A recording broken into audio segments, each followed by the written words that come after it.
Hello everyone, welcome to Kumar study online.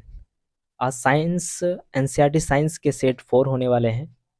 आप किसी भी एग्जाम की तैयारी कर रहे हैं तो साइंस का बहुत बड़ा रोल होता है। आप देखे होंगे कि साइंस के बहुत सारे क्वेश्चंस आते हैं किसी भी एग्जाम में। तो आपको यहाँ मिलेंगे 25 क्वेश्चन और एक्स्ट्रा फैक्ट के साथ। आप अपना कॉपी लेकर बैठिएगा, जिससे कि कुछ नोट डाउन कराना हो तो आप कर सकते हैं।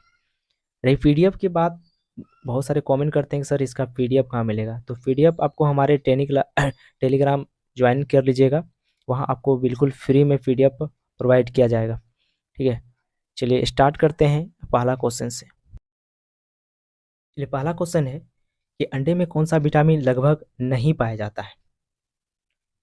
Option A vitamin A, option B vitamin B, इसके कॉम्प्लेक्स ही कहा जाता है विटामिन बी का, और विटामिन सी, ऑप्शन डी है विटामिन डी। इसका आंसर सी बताइए क्या होंगे।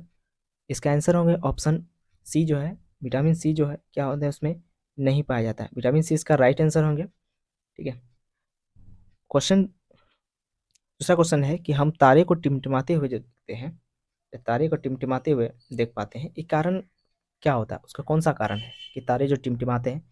यह प्रकाश के अपवर्तन कारण, बी प्रकाश के परावर्तन के कारण, ऑप्शन सी है प्रकाश के विवर्तन कारण, और डी है उपयुक्त सभी कारण होता है। आप तारे देखते होंगे कि तारे टिमटिमाते हैं। टिमटिमाने का मतलब क्या होता है कि तारे को जैसे हम देखते हैं फिर दिखाई देता है फिर बंद होता है, दिखाई देता है बंद होता है, इस घटना को ही टिमटिमाना कहते हैं। ये घटना जो होती है किसके कारण होती है। चलिए, इसका आंसर क्या होंगे। इसका आंसर होगा ऑप्शन ए। ठीक है, ऑप्शन ए हो जाएंगे प्रकाश के अपवर्तन के कारण। प्रकाश के अपवर्तन के कारण इसका होते हैं इस घटना। नेक्स्ट क्वेश्चन है 3 नंबर का कि निम्नलिखित में से कौन सी पदार्थ सबसे अधिक ज्वलनशील है। ऑप्शन ए है ruby, option B nylon, option C ऊन, ऑप्शन डी है रेशम। चलिए, इसका राइट आंसर बताइए क्या होंगे इसका आंसर। इसका आंसर होगा ऑप्शन बी नाइलॉन। नाइलॉन क्या है कि पदार्थ सबसे अधिक ज्वलनशील है। ठीक है, नेक्स्ट क्वेश्चन है कि ऐसे आकाश पिंडों को जो ग्रहों से बहुत छोटे होते हैं लेकिन जिनकी कक्षाएं मंगल और बृहस्पति के बीच में होती है, उसको क्या कहते हैं। क्वेश्चन बहुत ही अच्छा है। चलिए, इसका आंसर बताइए क्या होंगे। एस्टेरॉइड्स कहते हैं, या कॉमेट कहते हैं, मॉडिटर्स कहते हैं, या मॉडियोराइट्स कहते हैं। चलिए, इसका आंसर क्या हो जाएंगे। इसका आंसर राइट होंगे ऑप्शन ए, एस्टेरॉइड कहा जाता है। एस्टेरॉइड उसे कहते हैं कि ऐसे आकाश पिंडों जो ग्रहों से बहुत छोटे होते हैं लेकिन की कक्षाएं मंगल और बृहस्पति के बीच में होती हैं, उसे कहा जाता है एस्टेरॉइड्स। ठीक है, नेक्स्ट क्वेश्चन है 5 नंबर का कि सूती और ऊनी रेशों में अंतर किया जा सकता है। आप सूती वस्त्र और ऊनी वस्त्र में के रेशे जो आप लीजिएगा तो कैसे पता कीजिएगा कि सूती वस्त्र के रेशे हैं या ऊनी वस्त्र के रेशे। चलिए, ऐसे बताइए इसको हम कैसे पता करेंगे। तो ऑप्शन ए है छूकर, ऑप्शन बी जलाकर, या ऑप्शन सी है NaOH से क्रिया कराकर, ऑप्शन डी H2SO4 के साथ क्रिया कराकर। इसका आंसर क्या हो जाएगा। इसका आंसर होंगे ऑप्शन बी, इसको जलाकर हम पता कर सकते हैं। ठीक है, ऑप्शन बी होगा इसका राइट आंसर, जो इसको हम जला करके उसका अंतर दोनों का पता कर सकते हैं कि ये सूती वस्त्र के रेशे हैं या ऊनी वस्त्र के रेशे हैं। नेक्स्ट क्वेश्चन है 6 नंबर का कि बर्फ पर दाब जो बढ़ाते हैं उसका गलनांक क्या होगा। बर्फ है उस पर दाब हम बढ़ा देते हैं तो उसका गलनांक क्या होगा। ऑप्शन ए घट जाएगा, ऑप्शन बी बढ़ जाएगा, ऑप्शन सी अपवर्तित रहेगा, या ऑप्शन डी शून्य हो जाएगा। चलिए, इसका राइट आंसर बताइए क्या होंगे इसका। सिक्स का सिक्स का ऑप्शन ए राइट आंसर होगा। क्या होगा, ए घट जाएगा। जब बर्फ पर हम दबाव बढ़ाते हैं ना, उसका गलनांक क्या होता है, घट जाता है।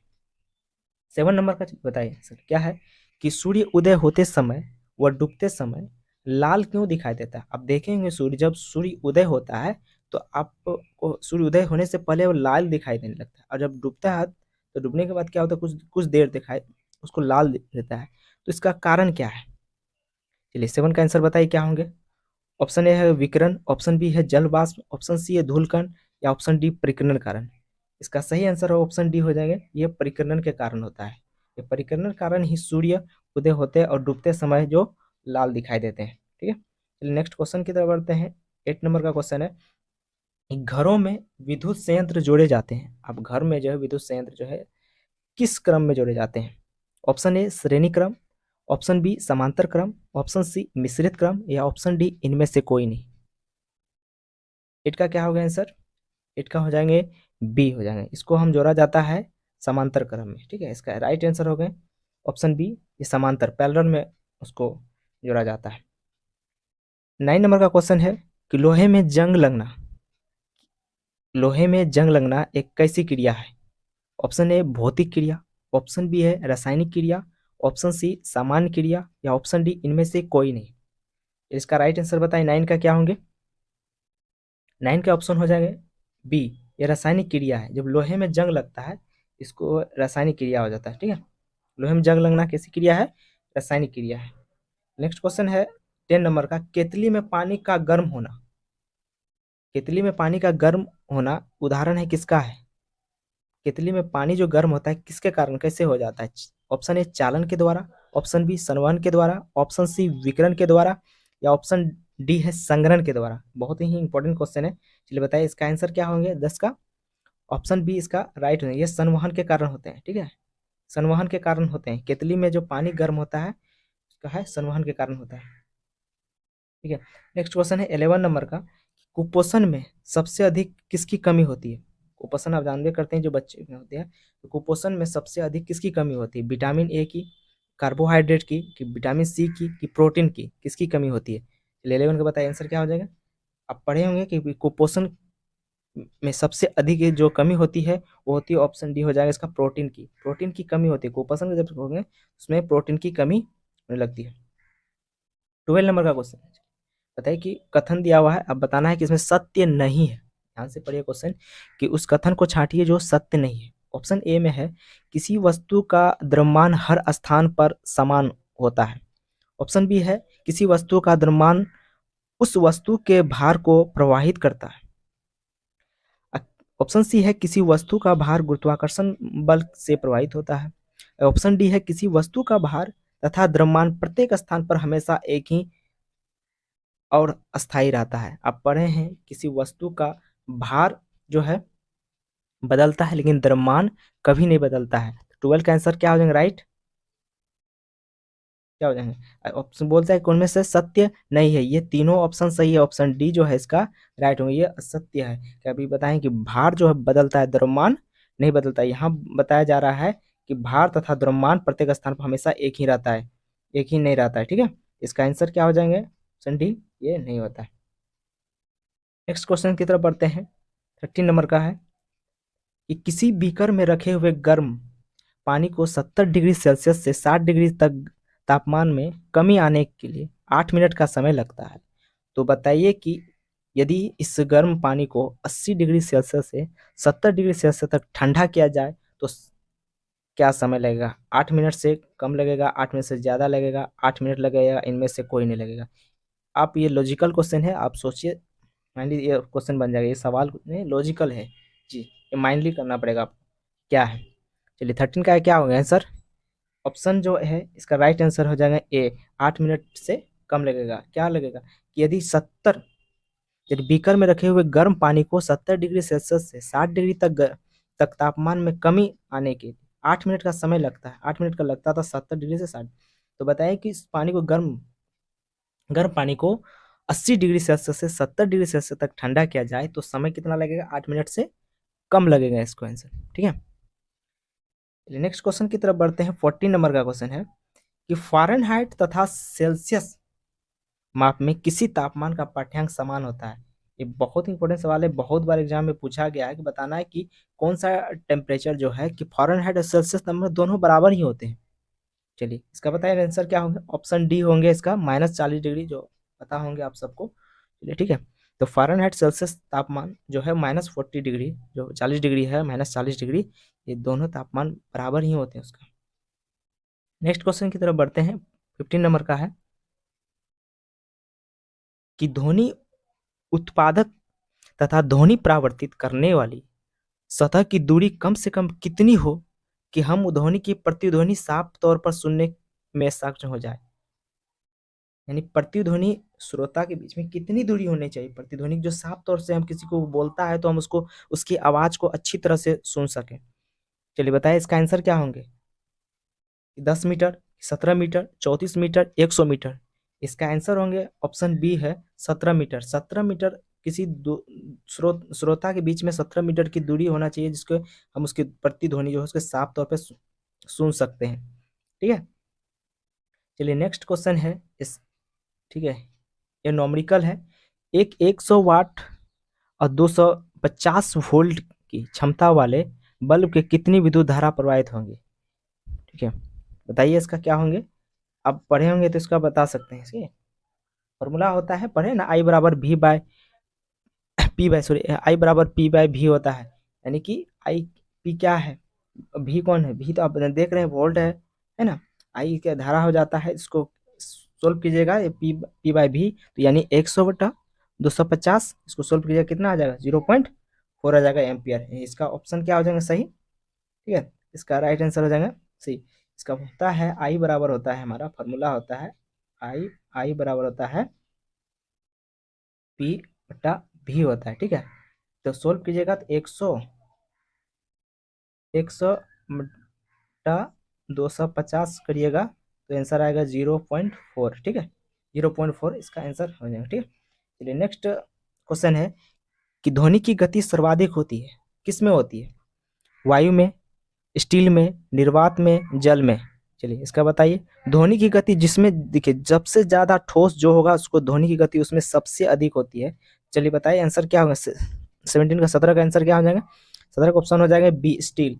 स्टील में ध्वनि की गति सर्वाधिक होती है। ठीक है, निर्वात में ध्वनि गति शून्य होती है। और ध्वनि प्रकाश की चाल निर्वात में अधिक होती है, और ध्वनि की चाल पूछा जाएगा तो सबसे अधिक ठोस में होती है। जो ठोस इसमें का है स्टील, ऑप्शन में ठोस रहेगा तो ठोस कीजिएगा। ठीक है, ऐसे स्टील दिया हो तो स्टील हो जाएगा इसका आंसर। ठीक है, चलिए नेक्स्ट क्वेश्चन है 18 नंबर का कि विलय यानी विलय को विलायन सॉरी विलय को विलयन से पृथक किया जा सकता है।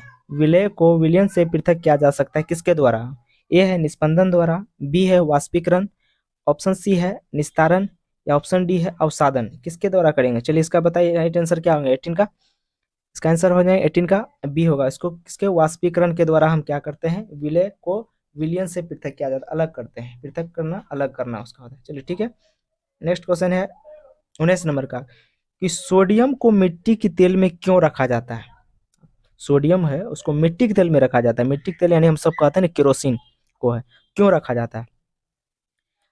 ऑप्शन ए है अपने मौलिक स्वरूप में बनाए रखने के लिए, ऑप्शन बी है हवा में इसकी ऑक्सीकरण होने लगता है इसीलिए, ऑप्शन सी है हवा में वाष्पीकरण होने लगता है इसीलिए, या ऑप्शन डी हवा में यह जलना आरंभ कर देता है। ये बहुत ही अच्छा सवाल है जो बहुत सारे एग्जाम में पूछे गए हैं ये, और जितने भी आप सवाल आपको करा रहे हैं ये सभी किसी न किसी एग्जाम में पूछे गए हैं, इसीलिए ये बहुत ही इंपॉर्टेंट टेस्ट सीरीज है।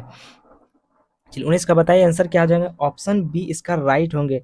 सोडियम को मिट्टी के तेल में रखने का कारण ये होता है कि हवा में इसका ऑक्सीकरण होने लगता है, इसीलिए इसको मिट्टी के तेल में रखा जाता है। चलिए नेक्स्ट क्वेश्चन कितना होता है 20 नंबर का, 20 नंबर का। चलिए चेचक के टीके का आविष्कारक किसे नहीं कहते? एक आविष्कारक पूछा ही जाता है, साइंस है पढ़ते हैं तो एक आविष्कारक पूछा ही जाता है, बहुत सारे है। चलिए बताइए कि चेचक के टीके का आविष्कारक किसने किया था? ऑप्शन है प्रिस्टले, ऑप्शन बी है रफ रफवेटिन, ऑप्शन डी है एडवर्ड जेनर, ऑप्शन डी है लायड। चलिए बताइए इसका आंसर क्या हो जाएंगे। चेचक के टीके की खोज किसने किया था? वो पता होंगे कि ऑप्शन सी इसका राइट होंगे, एडवर्ड जेनर ने टीके की खोज किए थे। नेक्स्ट क्वेश्चन है 21 नंबर का कि शरीर में ऑक्सीजन की पूर्ति कौन करता है? हमारे शरीर में जो ऑक्सीजन की जो पूर्ति होती है कौन करता है? ऑप्शन है RBC, option B WBC, option C plasma, या option D blood platelet cell. चलिए इसका बताइए आंसर क्या हो जाएंगे किसका। ऑप्शन ए जो है हमारा राइट आंसर होंगे। हमारे शरीर में जो ऑक्सीजन की जो पूर्ति करता है ना, ये करता है हमारा आरबीसी। ठीक है, आरबीसी करता है हमारे शरीर में ऑक्सीजन की पूर्ति। नेक्स्ट क्वेश्चन है 22 नंबर का, 22 नंबर का कि मनुष्य के शरीर में हृदय को एक बार धड़कने के लिए कितना समय लगता है? चलिए बताइए इसका आंसर कि मनुष्य के शरीर में हृदय को एक बार धड़कने के लिए कितना समय लगता है? ऑप्शन ए है 1 minute, option B 1.5 second, option C है 0.8 सेकेंड, ऑप्शन डी है 1 सेकेंड। चलिए बताइए भाई इसका आंसर क्या हो जाएंगे। इसका लगते हैं आंसर इसका ऑप्शन सी इसका राइट होगा। 0.8 सेकंड लगते हैं। मनुष्य के शरीर में हृदय को एक बार धड़कने के लिए कितना समय लगता है? 0.8 सेकंड। ठीक है, नेक्स्ट क्वेश्चन है 23 नंबर का कि आंत्र ज्वर किसके कारण होता है? आंत्र ज्वर किसके कारण होता है? ऑप्शन ए विषाणु, ऑप्शन बी जीवाणु, ऑप्शन सी कवक, ऑप्शन डी प्रतिजुर्धा यानी कि एलर्जी इसको कहा जाता है। ठीक है, चलिए बताइए इसका राइट आंसर क्या होंगे 23 का? इसका आंसर हो जाएंगे बी, ये जीवाणु का कारण होता है। आंत्र ज्वर होता है किसके कारण होता है? ये जीवाणु कारण होता है। ठीक है, नेक्स्ट क्वेश्चन है 24 नंबर का। 24 नंबर का है कि ऐसे युगल जिसका रुधिर वर्ग ए, कोई व्यक्ति है जिसका रुधिर वर्ग क्रमशः ए और बी है तो बच्चों में निम्नलिखित में से कौन सा रुधिर वर्ग पाया जाएगा?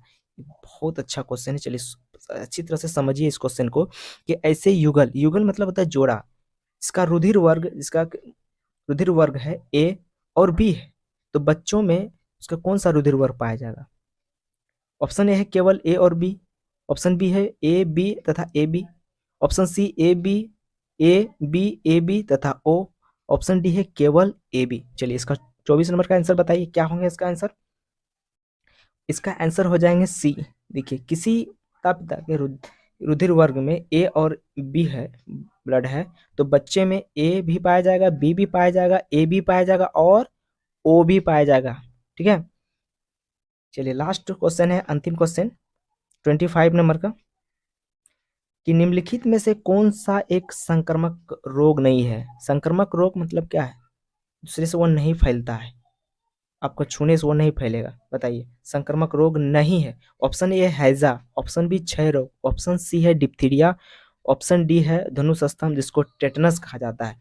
चलिए बताइए अंतिम क्वेश्चन है 25 का आंसर क्या हो जाएगा? 25 का आंसर हो जाएगा ऑप्शन डी, इसका आंसर होगा टेटनस। टेटनस जो है वो संक्रामक रोग नहीं है। हैजा, क्षय रोग, डिप्थीरिया ये सब क्या है?